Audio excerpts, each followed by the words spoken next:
Alors, on va passer, alors, qui sera pour nous la dernière partie, c'était vous recommander ou vous faire découvrir des jeux plus récents pour vous montrer un état du jeu vidéo depuis 10 ans, en fait, hein, depuis 2010. Alors, en fait, là, on va très vite, hein, c'est que, en fait, hein, à la fin euh, même plutôt dans les années 2000, en fait, à partir de 2005, en fait, voilà. À partir de Silent Hill, plutôt de Resident Evil 4, parce que voilà, on parle de Resident Evil 4, ce qu'il y a eu, c'est que voilà, le survival horror était moins à la mode. Hein. Je vais même retrouver des articles de 2008 qui se demandent est-ce que ça existe encore le survival horror, tout ça, parce que les jeux Silent Hill marchaient moins bien, étaient plus décevants. Les jeux Resident Evil, le 5 et 6 avaient moins convaincus, ils étaient plus orientés action, donc le genre japonais, en tout cas, était un peu moribond. Alors, en fait, il y a un jeu qui a, qui a qui a fait un peu changer ça, hein, qui a remis l'horreur au premier plan. Bon, c'est un jeu qui s'appelle Amnesia, qui est un jeu suédois, hein, d'un studio qui s'appelle Frictional Games, où en fait, qui a repris un peu le jeu vidéo à sa source. Bon, d'ailleurs, c'est créé par quelqu'un, notamment un développeur qui est un fan de Resident Evil et de Silent Hill, mais qui était, alors, on va voir le départ. Alors, c'est vrai que là, ça va pas être évident, surtout si vous avez de la, excusez-moi, si vous avez du soleil chez vous, parce que c'est un jeu très sombre.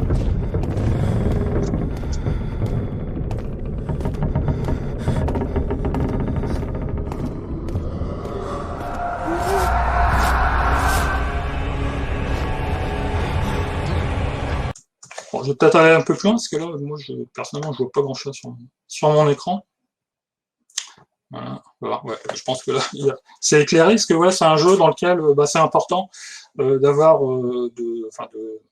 une lanterne ou quelque chose pour allumer des bougies, parce qu'un des enjeux du jeu, hein, c'est d'avoir de la lumière en fait pour ne pas sombrer dans la folie. Hein, parce que c'est un jeu où en fait donc je l'avais dit, le concepteur, enfin, était un fan, le développeur, un fan des jeux vidéo d'horreur, mais il y a certaines choses qu'il n'aimait pas dans les jeux vidéo d'horreur, donc c'est l'orientation action. Hein, parce que c'est vrai que même dans Silent Hill, hein, on peut éviter, hein, comme on a vu là avec la créature ailée, mais souvent aussi il faut tirer euh, sur les sur les monstres, encore plus dans Resident Evil, et au bout d'un moment, enfin, le développeur dit que on est moins dans l'atmosphère, hein, on est moins dans une situation d'immersion par rapport à l'univers horrifique que dans une gestion des armes, etc. Enfin, on est plus accaparé par l'action que l'horreur.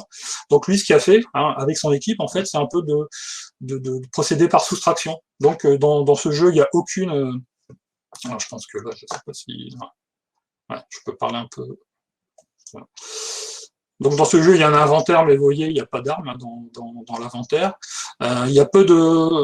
alors, il y a un lieu unique, hein, mais ça, alors que dans les Resident Evil 5 et 6, il y a plein de lieux différents. Donc on se reconcentre sur un lieu, on se reconcentre aussi voilà, sur l'aspect narratif aussi, hein, parce que ça raconte l'histoire d'un personnage qui a perdu, comme le titre l'indique, qui a perdu la mémoire et qui grâce à des textes, etc., et des souvenirs, va se rappeler petit à petit pourquoi il est dans un château, et pourquoi il a perdu la mémoire, et en quoi il est lié à une sorte de forces occultes extrêmement inquiétantes.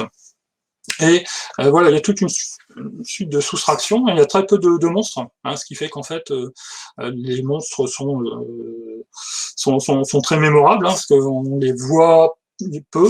Hein, il n'y a pas plein de zombies comme dans Resident Evil, il y a relativement peu de monstres, et en fait, ce qu'il faut faire, c'est plutôt les éviter. Hein, parce qu'évidemment, si on voit les monstres, hein, ça va augmenter notre folie, il y a une jauge de santé mentale, et une fois que la jauge de santé mentale est pleine, le personnage décède. Alors, et aussi, hein, ce qu'on voyait dans Pity, mais enfin Pity, là, la démo de Silent Hill est postérieure. Hein, c'est un jeu qui est en vue subjective, en vue en premier plan, hein, qui sera un peu le nouveau modèle à partir d'Amnesia, qui va avoir un grand succès, qui va être le modèle du jeu vidéo d'horreur. Alors le réalisateur lui disait le développeur, parce que bon, il y a une dimension économique, hein, évidemment, parce que c'est moins cher, hein, parce qu'on ne doit pas créer un personnage, mais aussi c'est parce que ça augmente encore plus la sensation d'immersion, de vulnérabilité, hein, qui est vraiment quelque chose que recherche le jeu. Alors, je pense qu'on va en extrait.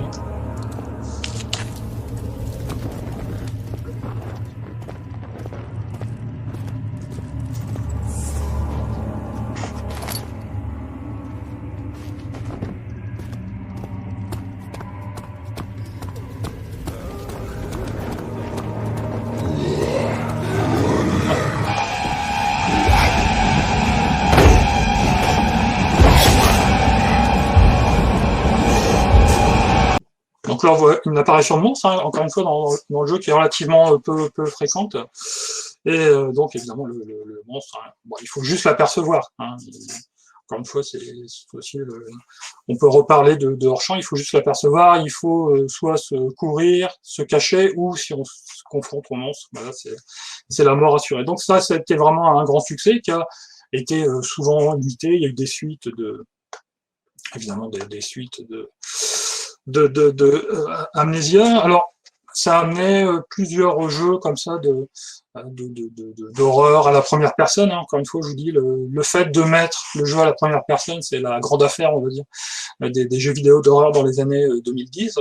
Bon, alors, un des exemples les plus connus, peut-être plus brutal, c'est Outlast, hein, où là aussi, on est un personnage sans armes. On est un journaliste qui va juste avec un caméscope et bon, des fois une torche quand on en trouve dans un hôpital psychiatrique où il va trouver des choses abominables. Donc ça, c'est une série à succès. Alors, ce qui est intéressant, c'est, comme vous voyez, c'est aussi des films, là, c'est un jeu de 2012, je pense, c'est aussi assez proche hein, de la deuxième vague, ou je sais pas, troisième vague, hein, si on veut, de films comme ça à la rec, hein, en fait, où on va filmer ce qu'on appelle les found footage, où on suit quelque chose qui est filmé par un des personnages du film, en vue subjective.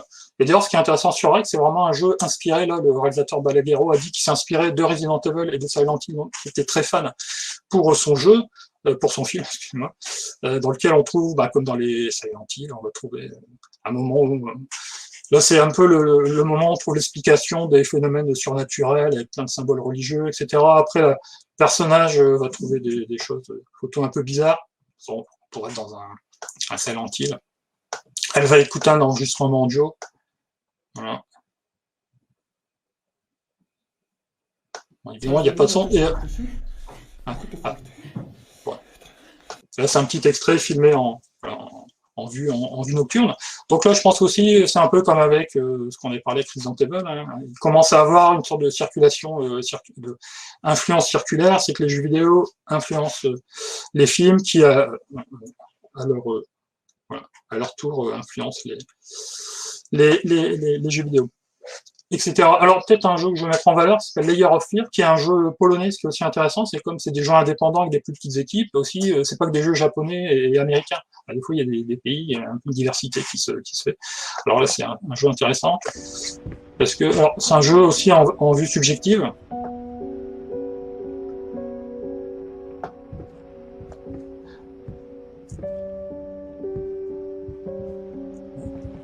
Je vous laisse regarder un peu.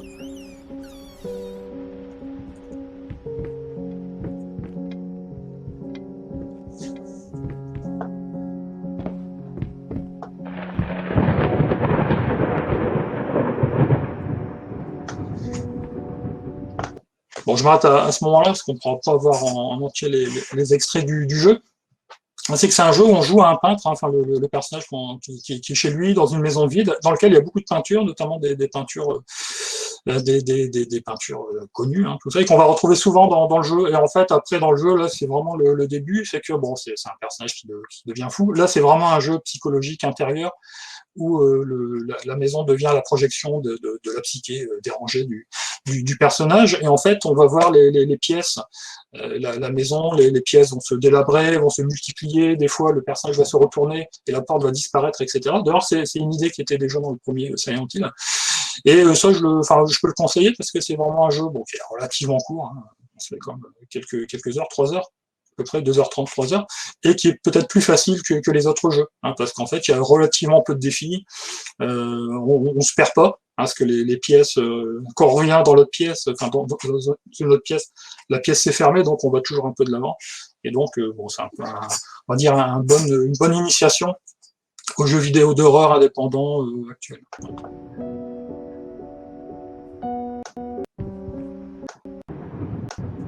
Voilà, c'est un autre moment de... Voilà. Alors, juste pour finir sur les... Alors, on pourrait dire... de toute façon, c'est vrai que tout ce que j'ai dit, hein, chaque partie aurait pu être développée, enfin, je les ai trop développées, là, je me rends compte, et puis aurait pu faire l'objet voilà, d'une conférence à part, mais aussi ce qui est intéressant, c'est que dans les créateurs indépendants, c'est que souvent aussi ce sont des équipes d'une seule personne. Hein, c'est bon, comme les Hierophir, tout ça, ce sont des équipes plus importantes. Mais là, c'est un peu retour au début des jeux vidéo, hein, où Frédéric Reynal, il disait que lui, il n'était pas tout seul, mais lui, quand il faisait ses jeux, c'était pas un peu comme un groupe de rock. Hein, ils étaient 4, 5, tout ça. Bon, on retrouve ça, des équipes très petites où une seule personne, et dans les gens qui font des jeux d'horreur seuls, hein, à partir des années 2010, il y en a beaucoup en fait qui vont reprendre aussi des choses dont on a parlé rapidement, hein, comme par exemple il y a un Italien dont le pseudo, enfin, il s'appelle Puppet Combo, qui a fait notamment un jeu récemment qui s'appelle The Glass Staircase. Bon, toutes les références, vous pouvez les retrouver dans le document, qui est une référence voilà, qui reprend la mise en scène, le graphisme, la jouabilité des jeux style Silent Hill et Resident Evil. Alors l'avertissement, c'est repris de Silent Hill. Voilà, donc, ouais, les caméras qui changent beaucoup, les graphismes assez grossiers maintenant. La porte qui s'ouvre comme dans Resident Evil. Alors, on va dire c'est un peu le jeu d'horreur maniériste, hein, on pourrait dire. Voilà. Et il y a aussi des choses, alors dans le jeu indépendant, voilà, où on trouve des choses très brutes. Hein, vraiment comme les premiers jeux, notamment ce jeu qui s'appelle I'm Scared d'un Italien. Hein.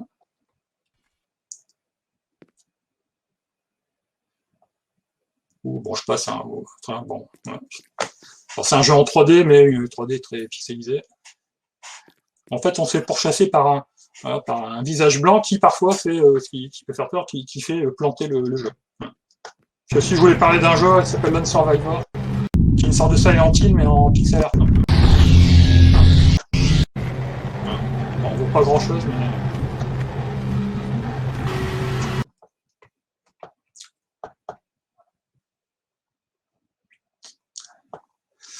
Alors, deuxième jeu dont je voulais parler, hein, c'est que j'ai passé pas beaucoup de temps sur les jeux, encore une fois. Donc, je vais faire juste le mentionner, c'est sur. Alors, on va quand même le voir. Hein. Retour à Raccoon City, c'est parce que Resident Evil, bon, qui a eu un coup de moins bien, comme je vous ai dit, après le niveau du 5 et du 6, ils sont un peu renouvelés. Hein. Donc là, bon, je voulais vous évoquer le jeu Resident Evil 3 qui est sorti l'année dernière, qui est la suite, alors qui n'est pas le Resident Evil 3 du début des années 2000, mais qui est le remake du jeu, qui est lui-même la suite du Resident Evil, qui était le remake du jeu de Resident Evil 2 original. Alors évidemment, dans lequel, ce qui est intéressant sur le remake, hein, c'est les différences de graphisme. Bon, c'est ce qui est normal, parce qu'il y a 3 générations de consoles entre deux, sur les zombies, etc. Mais aussi, ce qui est intéressant, bon, ça rejoint ce qu'on avait, les choses de la dernière fois, sur la sexualité, la représentation du genre, etc. Là, on voit par exemple que l'héroïne Jill Valentine est quand même plus habillée, bon, habillée de façon plus pratique, hein, aussi, moins sexiste, sûrement, mais aussi plus pratique, hein, ce qui est aussi le cas du personnage, le personnage masculin. Si on va le voir.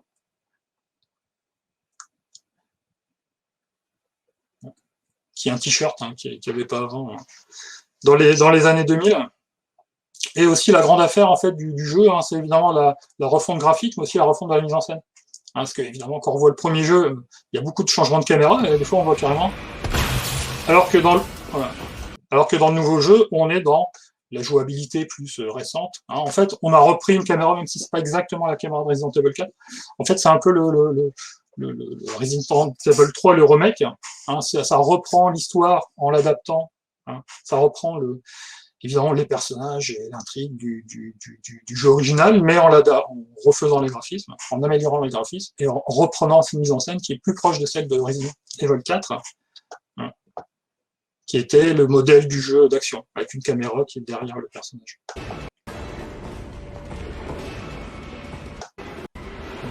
Bon. Alors, je ne veux pas montrer. Bon, alors, ce qui est intéressant, c'est que la caméra, en fait, on peut l'utiliser. Enfin, normalement, on peut la bouger. Hein. Vous connaissez, hein, il y a le stick droit qui permet d'orienter la caméra. En fait, on se rend compte quand même qu'il n'y a qu'une seule vraie bonne position. Hein. C'est une fausse liberté. Parce que je pense que si on fait tout le jeu en plongée ou en contre-plongée, ça va être difficile. Alors, on va juste finir sur. Bon. Alors que Massacre à la tronçonneuse, c'était pas vraiment directement une référence de Resident Evil 3, le remake, mais plutôt du dernier, pour l'instant, nouveau jeu de Resident Evil qui était sorti, qui était le 7, hein, qui était un peu, encore une fois, qui était un retour au basique de l'horreur, parce que ben, comme Amnesia, en fait, là, on passait de la troisième personne au jeu à la première personne, avec un personnage qui était très vulnérable, etc. Dans Resident Evil 7, où on se trouve principalement dans une maison avec des personnages qui sont inspirés directement de Massacre à la tronçonneuse. Bon, c'est intéressant de voir que Resident Evil est toujours dans les références classiques hein, du cinéma de genre américain.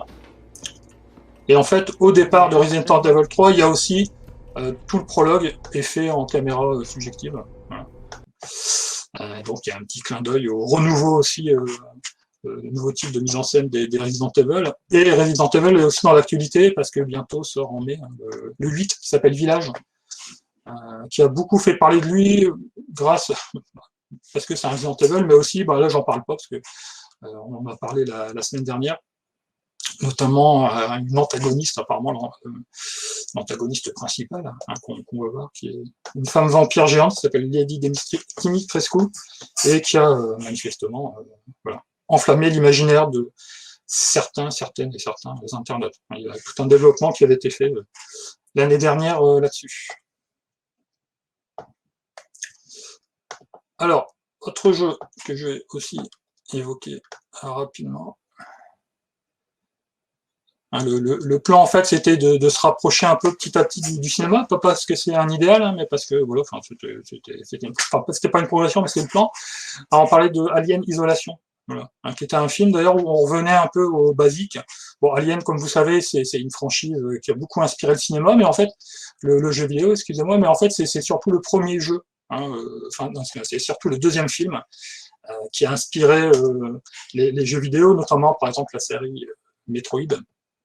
Et bon, ce qui est intéressant, c'est que le jeu, le premier Alien, évidemment, il a démarré la saga, mais c'est pas le jeu qui a été le plus adapté en jeu vidéo. Voilà, c'est plus Aliens hein, de James Cameron qui était plus adapté, mais il y a eu quand même des adaptations, dont la première en 82, alors avec un Pac-Man, voilà, qui n'a pas grand-chose en rapport avec Alien. Et en fait, ce que fait le jeu, ce que fait le jeu Alien Alien Isolation, en fait, c'est de revenir un peu aux bases du premier film. Alors, ce qui est intéressant d'ailleurs, de façon un peu ironique, ça, le film, en fait, c'est quand on lance le jeu, quand on ouvre le jeu dans la console, en fait, ça commence avec un logo de la Fox en VHS, hein, pour montrer que c'est un peu le retour au basique. Bon, alors que le jeu est pas du tout VHS, hein, il est vraiment en haute définition. Et en fait, on va retrouver un univers très proche du premier film, où on interprète la fille de Ripley. Et là, le côté retour au basique, hein, à l'amnésia, c'est qu'on va retrouver évidemment un univers visuel qui est très proche du premier film. Hein. Même si on n'est pas dans le Nostromo, à un moment on dit que ça ressemble beaucoup au Nostromo, on retrouve les décors, on retrouve les scaphandres, on retrouve des choses... et on retrouve aussi l'alien, mais un seul alien. Hein. L'originalité en fait de ce jeu, c'est qu'il n'y a pas plein d'aliens comme dans Aliens, il y a plusieurs aliens, et il est impossible de le tuer, donc c'est un jeu de furtivité, où il faut rester tranquille, etc., de se cacher, etc., des choses qu'on retrouve, voilà, qui sont, alors je ne sais pas si c'est inspiré d'Amnesia, mais on retrouve quand même, encore une fois, dans cette tendance du jeu vidéo d'horreur des années 2010, où en fait, l'accent est plus fait sur... en fait, la confrontation, pas la confrontation en fait, hein, sur le fait que le personnage principal, qui est aussi, d'ailleurs, c'est aussi un jeu qui est fait en vue subjective, l'intérêt aussi, c'est d'échapper au monstre et pas de le confronter, hein, et pas de se battre avec lui, parce que le xénomorphe hein, dans le jeu est imbattable. Voilà. Alors, puisqu'on parle aussi de jouer au film, c'est parce qu'il y a aussi une extension où on peut jouer au premier film, hein, qui s'appelle Crew Expandable, et après je vous conseille aussi un jeu, alors qui est plus fruste, hein, qu'on joue en ligne, c'est le jeu Friday, vendredi 13, le jeu, où on peut jouer soit le démoniteur ou Jason, et après évidemment le jeu c'est d'échapper. Enfin, quand c'est moi qui joue, au bout de 5 minutes, Voilà.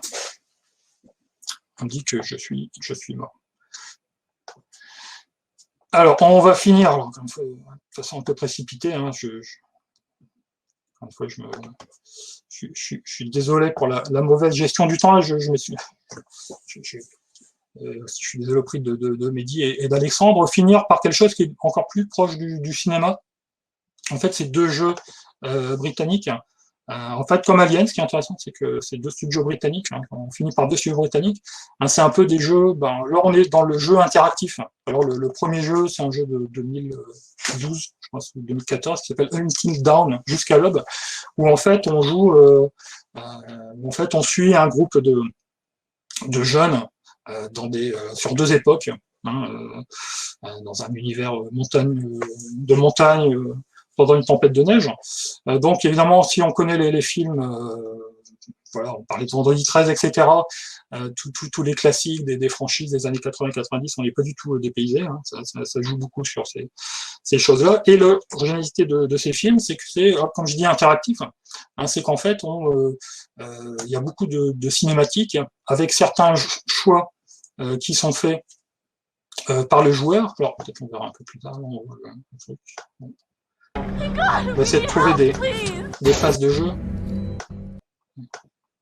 Alors, ce qui est aussi intéressant, c'est un jeu, on trouve quelques têtes connues, hein, comme Rami Malek avant Mister Robot et Bohemian Rhapsody. Ou Peter Stormare, hein, vous avez peut-être vu dans les films des frères Cohen, de Bergman ou de Michael Bay. Alors d'ailleurs, c'est écrit par quelqu'un qui a joué dans des films indépendants ou d'horreur, qui s'appelle Harry Fessenden. Alors je trouve que...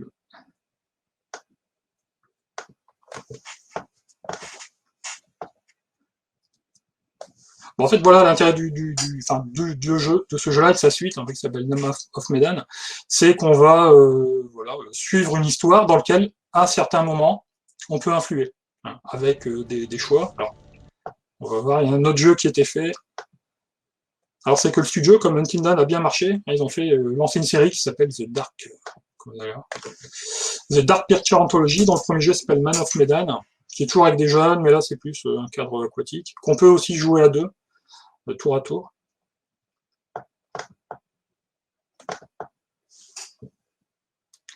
Et là, on va voir comment on peut interagir avec le jeu.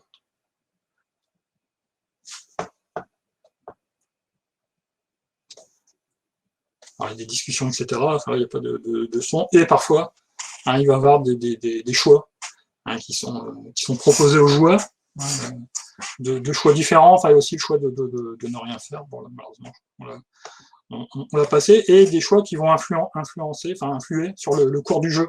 Hein, ça veut dire que voilà, il n'y a pas un jeu, même si c'est interactif, aussi dans le sens, en fait, c'est un peu comme si on suivait un film, mais qu'on influe sur le film.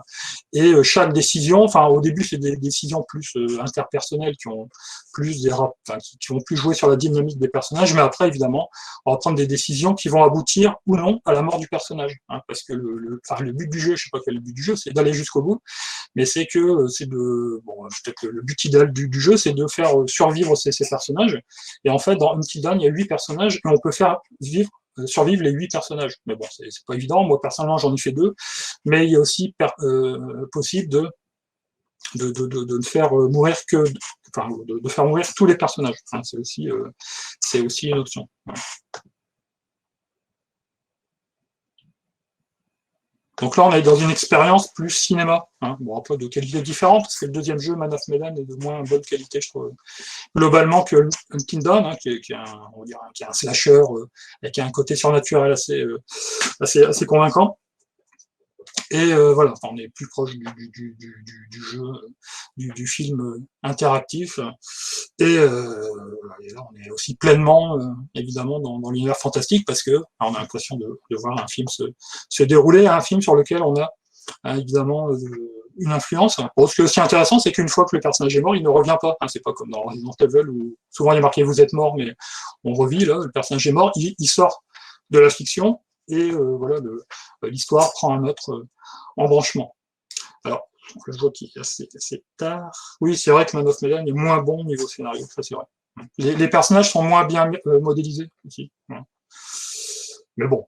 Alors, ce qui est intéressant, c'est que je l'ai mis aussi parce que bon, le jeu, voilà, il est plus court aussi que Until Dawn, mais ça, je voulais en parler, j'en ai pas parlé malheureusement. C'est aussi que les jeux, enfin, je pense que le jeu d'horreur marche bien aussi, c'est parce que il y a une conjonction, peut-être au moment d'Amnesia, entre le moment où les jeux étaient plus faciles à diffuser, notamment avec la plateforme Steam, et c'est aussi le moment où il y avait ce qu'on appelle les YouTubers ou les streamers, les gens qui jouent au jeu en ligne et qui sur la Twitch par exemple ou après c'est repris sur YouTube qui jouent les jeux en ligne qui apparaissent et qui réagissent aux jeux. Alors, évidemment les jeux d'horreur ça marche très bien sur ça hein, parce que je vous ai mis des je voulais vous montrer hein, notamment sur Alien Isolation il y a des réactions le top des réactions de frayeur sur Twitch hein. Ça permet de vraiment de bien réagir de créer aussi voilà enfin de ça peut être aussi dédramatiser aussi évidemment le jeu vidéo d'horreur, enfin l'horreur qu'on reçoit, l'angoisse qu'on peut ressentir. Donc évidemment, cette dimension de jeu collectif ou de regarder quelqu'un qui joue au jeu et quelqu'un qui a peur de jouer au jeu, c'est une dimension maintenant très importante des jeux vidéo. Bon, personnellement, moi j'y joue seul, mais évidemment pour les jeunes spectateurs qui sont des spectateurs, c'est quelque chose qu'ils connaissent. Hein. Il y a des gens très connus, genre Squeezie, hein, qui jouent aux plupart des jeux là, que je vous ai conseillés hein, très rapidement. Et souvent, ces jeux, ils ont plusieurs. Enfin, les let's play de Squeezie, par exemple, ont plusieurs millions de vues, hein, comme sur Alien Isolation ou sur Until Dawn. Hein. Alors, je vais arrêter là. Hein. Encore une fois, c'était trop rapide, beaucoup trop rapide, hein, enfin trop. Bon, ce qui vous montre qu'il y a aussi des choses à dire. Hein. Je pense qu'encore une fois, je pense que chaque chose peut être développée.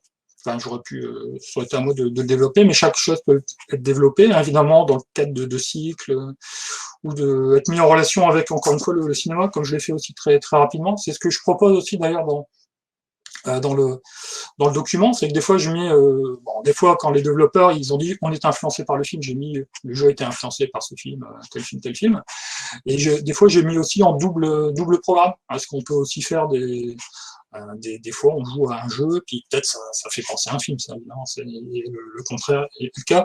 Donc il y a aussi des films dans lesquels on va trouver une atmosphère qui est proche d'un jeu, et inversement. Ben, merci beaucoup Thierry. Non, c'était vraiment très riche et forcément en 1h15 c'est toujours assez rapide, mais justement on peut en parler. Il y a peut-être des choses à approfondir qui intéressent. Moi pour commencer, c'est pas vraiment une question, mais je trouvais ça bien que tu finisses sur ces formats de films interactifs.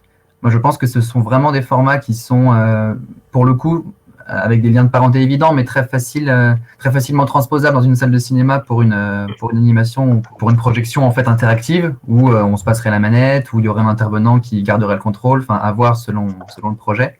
Il y avait cette idée de format interactif, cette idée aussi de jeux parfois qui, dans leur format très court, tu as évoqué Pity, le projet de Silent Hill remasterisé qui ne s'est pas fait, qui est un format, Pity on le termine en très peu de temps, je me souviens plus exactement, mais 35 minutes. Ouais, c'est ça, une demi-heure. Ouais. Et en salle de cinéma, ça, en plus, même si on n'est pas sur des caméras fixes, parce que ça a été évoqué dans le chat que les caméras fixes sont moins déstabilisants pour un spectateur qui est habitué à ça. Mais Pity, comme on fonctionne sur une boucle dans une maison, je pense que ça peut marcher, vraiment. Et le troisième point qui pourrait marcher en projection collective, c'est les jeux qui, justement, utilisent une équipe. Et je sais que tu avais prévu d'en parler, mais on peut l'évoquer ici. Les jeux qui se font en coopération, comme The Blackout Club, ou qui font écho à Stranger Things. Oui, tout à fait. C'est vrai que, encore une fois, ça, j'ai plein de choses que je n'ai pas parlé. Je vois quelqu'un parler de Dead Space. Voilà, il y avait un extrait quand on parlait d'Alien Isolation, parce que c'était pas Alien Isolation, c'était pas le premier grand survival horror dans l'espace. Hein, il y a eu d'autres, notamment la série Dead Space. Et c'est vrai que ça, je voulais l'évoquer. Peut-être pas, j'ai pas d'extrait, mais évoquer au moment de l'intérêt du jeu de vidéo d'horreur hein, pour les youtubeurs ou pour les gens sur Twitch. Hein, ça les permet de se mettre en valeur, mais il y a aussi maintenant des jeux comme il y a un jeu qui marche bien sur Steam qui s'appelle Phasmophobia, où on joue en 4 ou Blackout Club, qui est un peu un Stranger Things aussi qu'on joue en ligne. Et ça permet aussi de jouer de jouer ensemble. Hein. Alors c'est vrai que dans une salle de cinéma, est-ce que c'est parce qu'il faut enfin je pense qu'il faudrait 4 ordinateurs, non, pourquoi pas, pour faire ça. Mais aussi, ça permet aussi de faire des vidéos après, Phasmophobia, vous avez aussi, des fois, il y a une sorte de super équipe des youtubeurs qui sont à 4 pour jouer là-dessus, et ils font des vidéos qui sont vues, voilà, qui sont vues par les, qui ont beaucoup de vues sur YouTube. Et juste aussi, enfin, quelque chose qui m'a fait penser de voir l'importance. Alors je vous avoue, ça c'est des choses que j'ai découvert. Hein. Je ne savais pas qu'il y ait tant de gens que ça qui regardaient, qui regardaient les gens qui regardaient les jeux vidéo. Enfin, je sais qu'il y avait Twitch, mais voilà, c'était aussi important pour les jeux vidéo, avec les importances de top, des jumpscares, etc., des réactions jumpscares, tout ça, il y a beaucoup de vidéos là-dessus. Et moi, ça m'a fait penser à quelque chose que j'ai pu remarquer en intervention en lycée, parce que je travaille aussi pour lycéen au cinéma. Et, en lycée, bon, souvent, je montre, des fois, il y a des films d'horreur, hein, comme Alien, était il y a quelques années dans lycéen au cinéma. Donc, puis c'est toujours intéressant, puis ça capte bien l'attention de montrer des choses qui font peur, tout ça. C'est un peu une facilité, mais qui marche bien. Et bon, souvent je parle de jumpscare, et j'ai vu que maintenant les jeunes, souvent ils me disent un screamer. Ils me disent c'est un screamer, tout ça. Alors je me demande pourquoi, alors je me dis peut-être que screamer, qui veut dire un hurleur, enfin quelque chose qui fait hurler, ça vient peut-être en fait du fait que maintenant le jumpscare de jeux vidéo, on y réagit voilà, en vidéo. Et le jumpscare, maintenant, c'est moins quelque chose qui fait bondir comme que quelque chose qui fait crier, en fait. Voilà. Et qu'on peut voir dans les vidéos en ligne.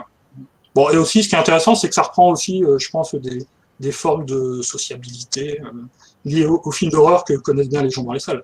Hein, les gens qui parlent entre eux, qui crient, où c'est un spectacle aussi d'avoir peur. Enfin, des fois, on se force un peu à avoir peur. Je pense que tous les salles, les gens qui ont organisé une nuit Halloween connaissent ce type d'ambiance.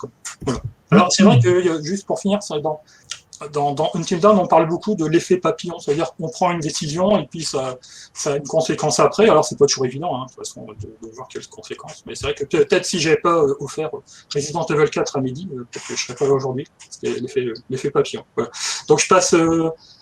voilà, je pense la parole à Mehdi, et encore une fois, désolé d'avoir débordé. Merci d'être resté. C'était très bien, Thierry. Merci beaucoup. Ouais, c'était super intéressant. Et puis, on voit effectivement qu'il y a de la matière.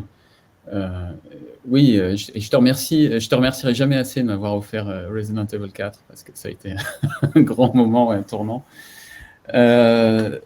Alors, il y a beaucoup de choses, et je pense qu'un des objectifs de cette intervention thématique, c'était aussi de montrer que, comme pour le cinéma, on peut parler du jeu vidéo à travers ses genres et ses sous-genres, et la façon dont c'est une culture qui s'insère finalement à d'autres pratiques culturelles, que ce soit la bande dessinée. Il y a d'ailleurs à un moment donné dans les jeux que tu montrais, zombies, etc., bon, par association d'idées, je me suis dit, tiens, ça ressemble à du Corben graphiquement par moment. Il y a des choses, il y a plein de passerelles à construire. Alors, il y a peut-être des aspects pratiques que j'ai vus et auxquels j'ai pensé pendant l'intervention. C'est vrai que en salle, sur grand écran, en particulier quand on n'est que spectateur, c'est difficile de suivre les jeux en vision subjective. Ça donne très vite la nausée. On l'a vu quand on a fait des présentations de jeux. Souvent, c'est assez pénible. Donc, il y a cet aspect-là qu'il faut pas négliger, qui est un aspect un peu bête. Il y a aussi une question que j'aurais sur les normes PEGI, bon, qui sont des conseils, hein, ce n'est pas des interdictions. Il n'y a pas pour le jeu vidéo, il n'existe pas de classification comme pour le cinéma. Donc, ça laisse aussi une latitude à partir du moment où on est dans une communauté éducative qui se met d'accord sur un projet avec les parents, etc. Je pense qu'il y a moyen de sécuriser, entre guillemets, les choses, et puis qu'il faut aussi, dans un climat actuel très, violent et agressif envers les initiatives qui sortent un petit peu du cadre, il faut aussi faire preuve de force et de résistance pour proposer des alternatives. Donc, il n'y a pas d'interdiction. Voilà, on voit 16, 18, ce sont des recommandations. Donc, recommandations, ça veut dire qu'on crée un consensus éducatif autour d'un projet pour répondre à la question qui était posée par Luc Cabasso. Enfin, peut-être, j'ai eu aussi la question qui est intéressante, et je remercie aussi l'explication sur les streamers. J'apprends des choses. Je l'ai photographié pour le retenir.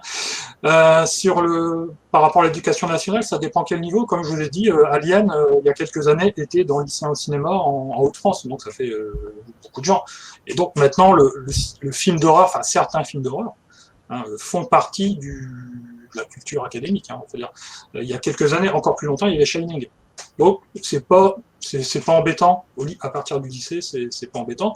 C'est vrai que je me posais des questions sur le PEGI, mais comme Peggy parle de recommandations, donc voilà, on peut montrer des jeux d'horreur à des gens qui ont moins de 16 et 18 ans. Il faut aussi choisir les jeux, évidemment, il y a des jeux plus intenses.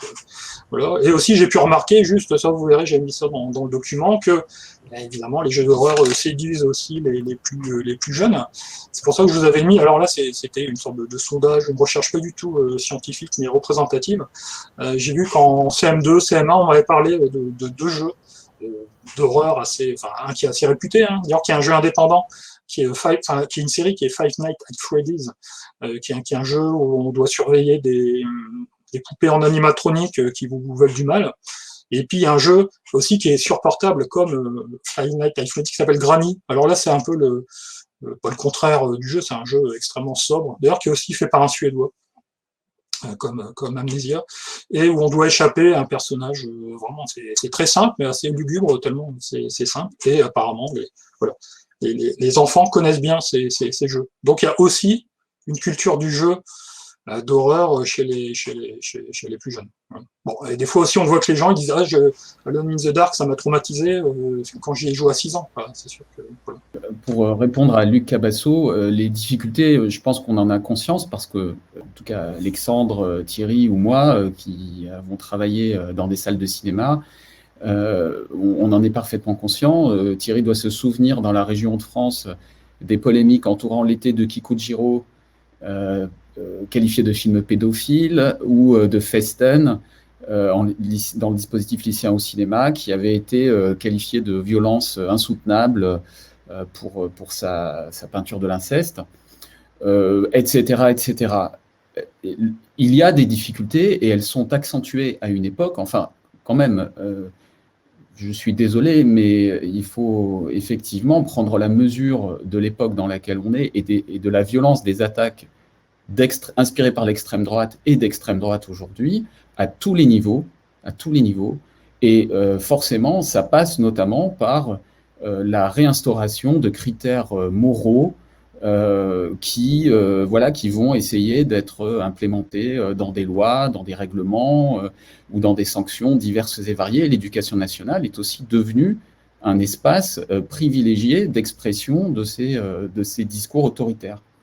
Donc, soit on essaye de continuer à porter une vision émancipatrice, et ça passe par des conflits et des oppositions, il y a une limite à essayer de rassurer, et il faut assumer ça en solidarité avec d'autres professionnels qui partagent ces options-là, et toujours construire les choses dans l'optique d'un consensus.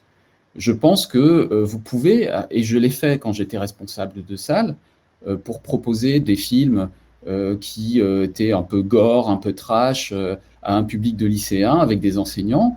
On est d'accord avec les enseignants sont d'accord avec les parents, les jeunes sont contents en général, mais ça se construit, ça se prépare en amont.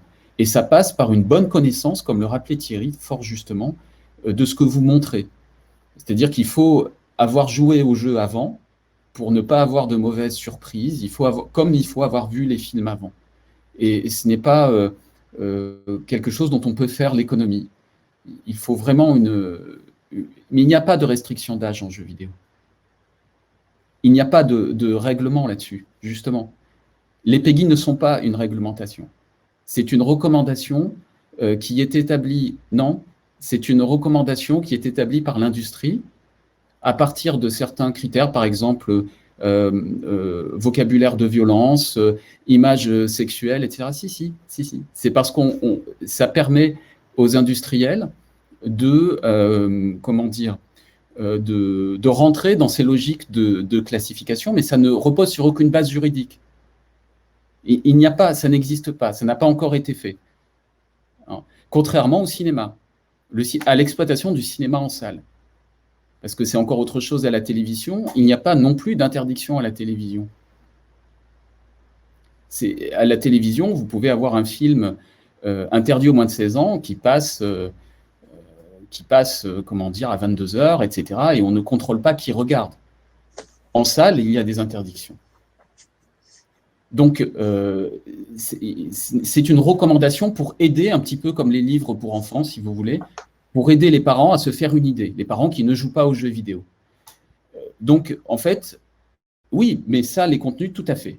Mais ça passe par un travail préalable. Donc, vous connaissez ce qu'il y a dedans et vous évaluez avec les autres acteurs de la communauté éducative ce que vous souhaitez montrer. Quand vous abordez le jeu vidéo, comme l'a fait Thierry, par exemple, sous l'angle des liens esthétiques, thématiques que l'on peut faire avec d'autres productions, mais aussi sous l'angle, comment dire, politique, par exemple, hein, l'échelle de Jacob, la façon dont c'est une métaphore sur le traumatisme de la guerre du Vietnam, etc. En fait, aussi vous contribuez à désamorcer le choc de la violence graphique, qui prend sens autrement que comme quelque chose de purement, comment dire, de purement graphique. Ça devient une signification sociale, une signification politique, culturelle, qui permet aussi de prendre une certaine distance émotionnelle par rapport aux choses. On comprend pourquoi il y a ça. C'est une métaphore d'autre chose. Donc, vous avez plein de façons de l'aborder, aussi pour désamorcer simplement le choc de la violence graphique qui peut rebuter voilà, certaines personnes. Et puis, encore une fois, c'est un travail préalable avec votre public. Il faut aussi prendre la mesure de ce que les gens ont envie de voir ou de ne pas voir. On a parfaitement le droit de ne pas avoir envie de voir certains genres d'images. Mais ça, c'est tout le travail préparatoire. Bonne connaissance de ce que vous montrez, et construire un consensus éducatif, tenant compte du public.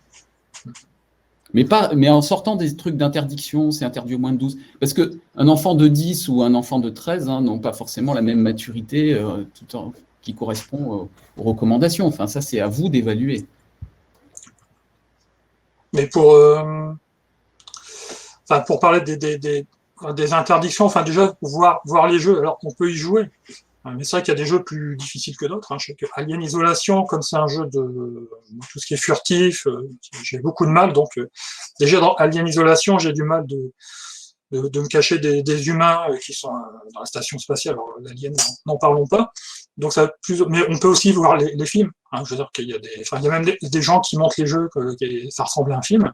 Mais il y a tout ce qu'on appelle les let's players, les streamers qui jouent au jeu pour vous. Hein. Donc, il y a cette possibilité-là. Alors, évidemment, c'est plus long qu'un film, hein, parce qu'en moyenne, un jeu Alien Isolation, let's play sur YouTube, c'est 8 heures. Donc, ça prend plus de temps que regarder un Alien. On peut regarder 3 Aliens en même temps, 3 films cinéma.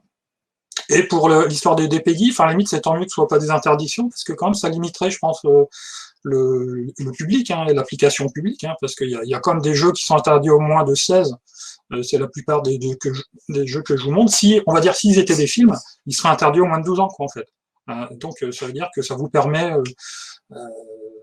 évidemment, dans un film d'horreur, vous admettez pas les spectateurs de 12 ans, mais ceux de 13 ans, si. Ce serait dommage de se priver, hein, si vous faites quelque chose sur le jeu vidéo et horreur, voilà, de spectateurs entre 13 et 16 ans, voire 18 ans. Enfin, pour ça, c'est-à-dire que l'échelle est un peu différente, je trouve, d'interdiction. voilà, pour redire, hein, c'est qu'il y a des jeux, bon, il y a des jeux, on va dire, ils sont vraiment un peu hardcore, style Outlast. D'ailleurs, il y a un avertissement sur YouTube pour regarder la vidéo, c'est le seul que j'ai trouvé. Mais Until Dawn, ou qui est assez gore, hein, en fait. Bon, voilà, en France, si c'est, bon, dire, si c'était sorti au cinéma, ce serait interdit au moins de 12 ans, et pas au moins de 16 ans, quoi. Voilà. Et juste pour revenir sur Lycéen au cinéma, évidemment, moi je me place du côté juste de l'intervenant. Ah, évidemment, enfin moi je travaille pour Ciné League. Du côté de l'intervenant, où les films passent bien, enfin les films d'horreur, enfin passent plus ou moins bien. Ce qui est intéressant, des fois on est un peu déçu parce que souvent d'ailleurs quand il y a La Mouche, je sais plus ce qu'il y avait un autre film plus réaliste, tout ça. Souvent c'est le film plus réaliste qui marche, quoi. Hein, sur Alien, il y avait Mustang. La moitié des jeunes préféraient Mustang, quoi. Voilà. Enfin, sans être spécialement dérangés. Quand ils aiment pas, c'est qu'ils sont plutôt ennuyés que dégoûtés. Alors après, peut-être qu'il y a des réticences au niveau des établissements scolaires, ça peut-être. Hein. Mais ça non plus, j'ai jamais été confronté à des gens qui avaient refusé de voir Alien, alors qu'on était confronté à des gens qui avaient refusé de voir les Tétitou Giro il y a quand même une dizaine d'années. Dans le Pas-de-Calais, et plus récemment, c'était dans le Nord. Hein, moi, j'ai pas pu faire une intervention sur Tomboy, c'est l'INSEAMA, parce qu'il y a une école qui avait refusé de voir le film. Voilà. Pour répondre dans le chat à Mariana, qui se pose la question des droits de diffusion des jeux en salle de cinéma, parce qu'elle aimerait mettre en place des solutions de jeux pour faire venir ses spectateurs pour jouer sur grand écran. Qui sont les personnes à contacter, qui sont les organismes à contacter, dans quel cadre avez-vous déjà organisé ce type d'événement? En fait, la diffusion de jeux vidéo dans les salles de cinéma, elle est autorisée sous l'accord en fait des titulaires des droits, mais aujourd'hui, il n'y a pas de solution clé en main qui existe. C'est pas aussi établi que pour la diffusion des films dans le cinéma. Et ça rejoint en fait des questions de mise à disposition des œuvres aussi en bibliothèque, en médiathèque, concernant les jeux vidéo, où les droits sont pas forcément toujours négocier directement, mais la formule qui nous dit mot consent ne s'applique pas parce que le titulaire pourrait très bien revenir sur un événement qui s'est fait. Donc c'est un chantier en fait qui est encore aujourd'hui en construction, cette question du cadre juridique. Donc il n'y a pas de vide juridique, il n'y a pas de flou juridique non plus. Le jeu vidéo est une œuvre qui est dite de collaboration sous le code de la propriété intellectuelle, qui est bien protégée. Donc il faut effectivement bien se renseigner là-dessus. C'est directement en fait contacter le studio qui présente le jeu que vous voulez mettre en place. Alors, enfin, juste, moi, la question de diffusion du jeu en salle, ça me fait penser à quelque chose que je n'ai pas vraiment vu, mais hier, il y avait ça doit être sur France 3, les actualités qui parlaient d'actions, de salles qui louaient leur salle, enfin leur équipement pour des joueurs pour que les gens jouent aux jeux vidéo. Là, c'est plutôt dans un cadre privé. Mais bon, ça se faisait dans des pays, alors je sais plus lesquels. Est-ce que ça va arriver en France? Alors, je vous avoue, j'ai pas vu le reportage après, j'ai zappé. Mais voilà, enfin, j'ai trouvé ça amusant que hier, alors que je finissais de préparer, on parlait de ça. Alors, je sais pas ce qu'ils en disaient. Je sais pas si tu l'as vu, Alexandre. Oui, j'ai vu ça en Corée du Sud, mais Hervé Tourneur dans le chat nous parle de l'Angleterre aussi. Ouais, il y avait un pays européen. Ouais. Mais comme j'ai pas vu, je sais pas s'il y avait des pistes pour la France, mais en tout cas, si on en parle sur France 3, c'est peut-être que ça va arriver, quoi. Le cadre très particulier de la France avec le CNC, la régulation et toute l'économie du cinéma et des salles telle qu'elle est construite, ce qui fonde l'exception culturelle à la française, rend les choses compliquées à construire quand on a affaire à un objet comme le jeu vidéo. Et il y a des réflexions, hein, mais c'est comme quand on était dans les années 2005-2006 et qu'on travaillait avec le CNC pour réfléchir à la façon de financer la création vidéoludique, et que ça aboutit notamment à une taxe sur le mode du cinéma, hein, où on taxe d'un côté pour financer de l'autre des projets un peu culturels et à valeur culturelle ajoutée et un peu innovants dans le jeu vidéo. On a essayé de faire rentrer le CNC, et c'est comme ça qu'il a évolué aussi, en intégrant le jeu vidéo à ses missions.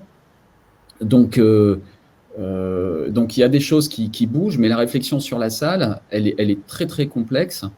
Il faudra que pour l'action, j'arrive à proposer la synthèse d'une journée professionnelle qui avait eu lieu à Télécom ParisTech en 2019, et au cours de laquelle on avait vu que très concrètement, les gens qui travaillent sur de la prospective et pas seulement sur la défense des intérêts du secteur, mais vraiment sur la prospective, sont déjà en train d'évoquer la mort de la salle telle qu'elle existe et les reconfigurations nécessaires du système français, qui repose beaucoup notamment sur Canal+ et les télévisions, et qui est en train de s'écrouler. La chronologie des médias, c'est fini, etc., etc.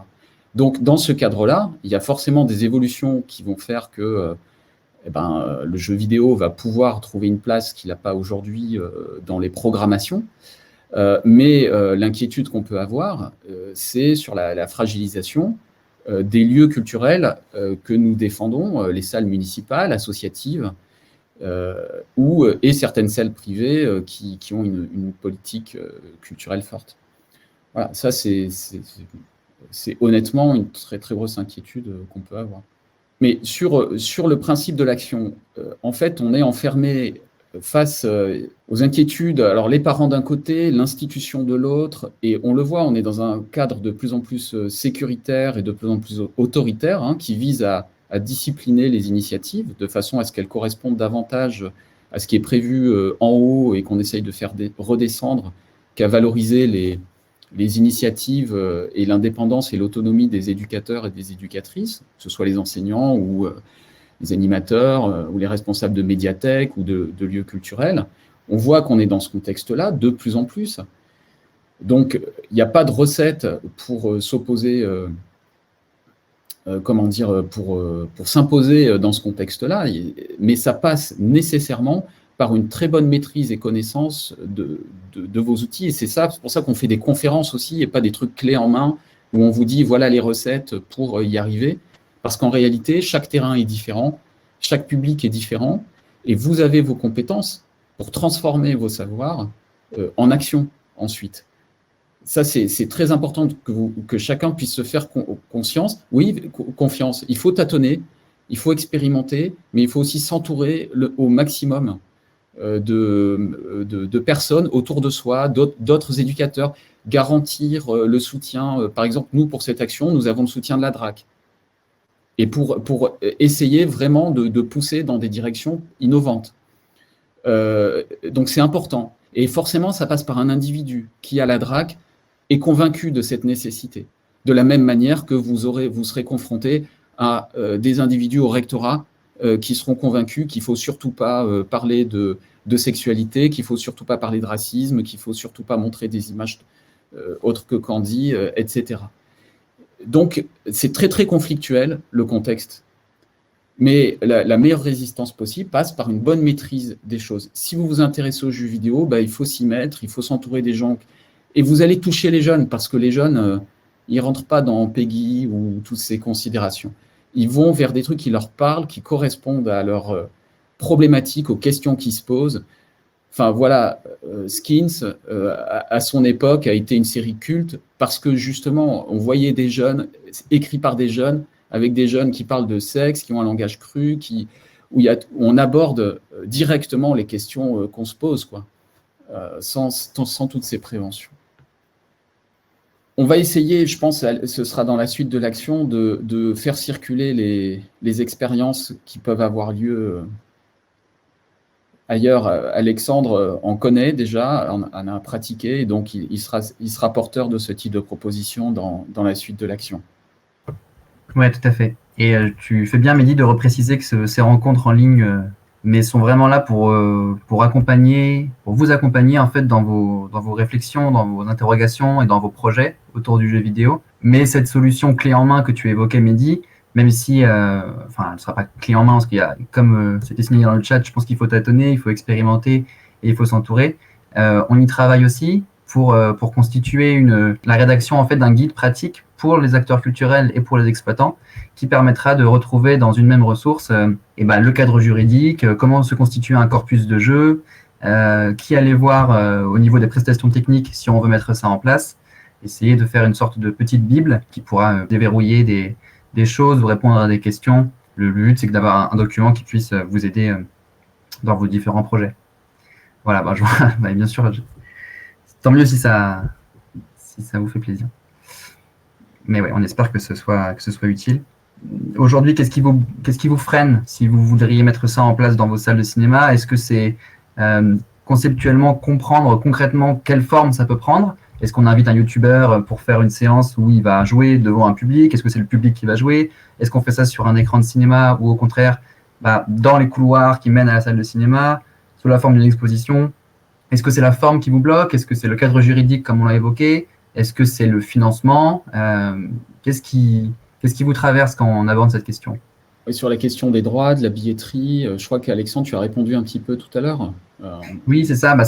C'est compliqué en fait d'avoir un interlocuteur fiable et établi. Enfin, c'est pas aussi régulé que le CNC, que la SACD, que la SACEM. On n'a pas d'organisme qui fait ça pour le jeu vidéo en dehors d'un cadre domestique. Mais voilà, il faut quand même toujours se dire que le jeu vidéo est protégé.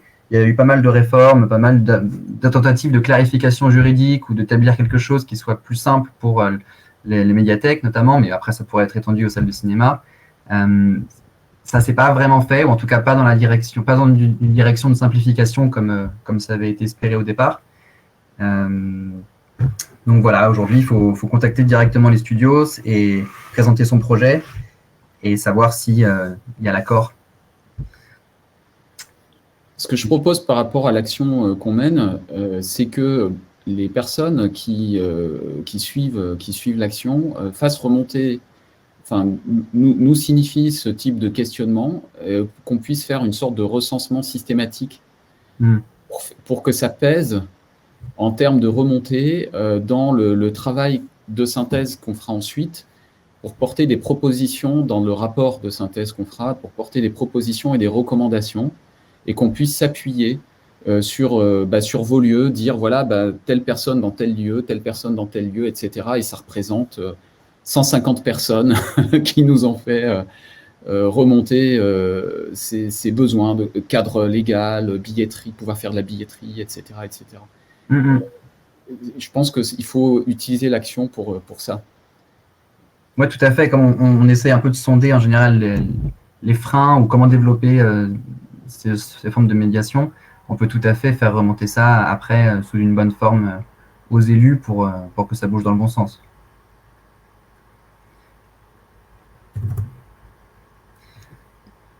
Sachant qu'encore une fois, si ça vous vient après ou si vous voulez qu'on aborde des points en particulier ou simplement partager votre expérience ou ce qui vous freine ou ce qui vous anime, vous pouvez nous contacter. Je vous remets dans le chat et à l'oral le mail de l'action, donc cinéma-et-jeuxvideo.org, c'est le nom du site, et du coup contact@cinéma-et-jeuxvideo.org, c'est l'adresse mail. Donc voilà, sachant que vous allez pouvoir encore interagir avec nous largement sur le reste des conférences qui vont se passer. Oui, et je vois d'ailleurs, le jeu vidéo, oui, c'est pas uniquement des propositions culturelles à haute valeur ajoutée, ça peut être aussi un moment de divertissement. Oui, tout à fait. Il ne faut pas lui faire trop courber le dos pour en faire quelque chose de trop intellectuel. Enfin, quand on se pose la question pourquoi ramener du jeu vidéo dans la salle de cinéma, on pourrait aussi poser la question aux exploitants qui nous posent ça. Pourquoi vous présentez des films dans les salles de cinéma? Et bien sûr qu'il va y avoir une idée c'est pas forcément un bon terme, mais d'éducation ou populaire, ou en tout cas d'émulation des consciences, mais il y a aussi un aspect de divertissement simple et très important, en fait, qui est là aussi avec le jeu vidéo. Et il faut aussi accepter que le jeu vidéo, parfois, c'est juste fun. Donc, il y a pas mal de commentaires et de réactions sur les types de jeux qui peuvent se mettre en place. Ça part en brainstorm, les meilleurs jeux à faire sont grand écran, je crois. Mais c'est bien parce que c'est le genre de choses qu'on essaie de mettre en place ici avec l'action, c'est qu'on en parle tellement peu du jeu vidéo en salle, parce que c'est encore assez de niche, il faut le dire, que c'est bien que les gens puissent échanger là-dessus. Et le format en ligne à distanciel, mais du coup étendu à la France, ça permet ça aussi. On a parlé de Nouvelle-Aquitaine tout à l'heure, et c'est vrai que là-bas, ça bouge pas mal au niveau du jeu vidéo. avec le circuit des indépendants de Nouvelle-Aquitaine, le SINA. Ce qui serait bien, c'est que les réseaux de salles se signent un accord avec un ou des studios pour concevoir des jeux spécifiquement conçus pour faire du jeu en ligne entre salles. Il faudrait se mettre en relation avec les studios ou les écoles de jeux publiques, même à Angoulême, par ici, à Valenciennes. Il y a des étudiants ou même des projets ou même des studios déjà lancés qui seraient, je pense, intéressés par l'idée d'une contrainte de la salle pour créer un contenu. Bon, peut-être qu'on va s'arrêter là, parce que, on pourrait continuer longtemps, je pense, à discuter, mais gardons un format plutôt court. On vous donne rendez-vous la semaine prochaine si vous voulez continuer à échanger sur ce sujet. On va rencontrer la cofondatrice d'un studio près de Lille, d'un Marc-en-Barœul, qui s'appelle Accidental Queen. Est-ce que Mehdi, tu veux présenter un petit peu cette intervention ? Là, comme ça, j'ai rien préparé, mais c'est un qui a fait parler de lui avec un jeu qui s'appelle Normal Lost Fun. Puis il y a eu la suite. Il y a eu la suite après. Et qui, l'idée, si vous voulez, c'est de vous faire rencontrer un pan un exemple de la création indépendante française, telle qu'elle se déploie aujourd'hui autour de thématiques très très précises, en investissant des sujets qui ne sont pas forcément abordés dans les blockbusters et qui permettent aussi de développer des formes d'écriture dans le jeu, des formes d'écriture narrative ou des formes de gameplay, comme on dit, un peu différentes. Donc l'idée avec ce genre de rencontre avec les studios, c'est ça, c'est vous faire découvrir des aspects de la création indépendante et donc de déployer, de continuer à déployer le jeu vidéo comme tout un univers qui n'est pas, pour le sortir de cet antagonisme avec le cinéma et pour vous montrer un peu toutes les dimensions. On parle des blockbusters, mais on parle aussi des jeux indés. Très bien. Et merci encore Thierry pour cette intervention de ce matin, rondement menée. Et Thierry en exemple et en capture, en vidéo. Voilà. Il y a tout le monde. À la semaine prochaine tout le monde. Et puis oui, tu peux clôturer la session. Ok. Et à très vite.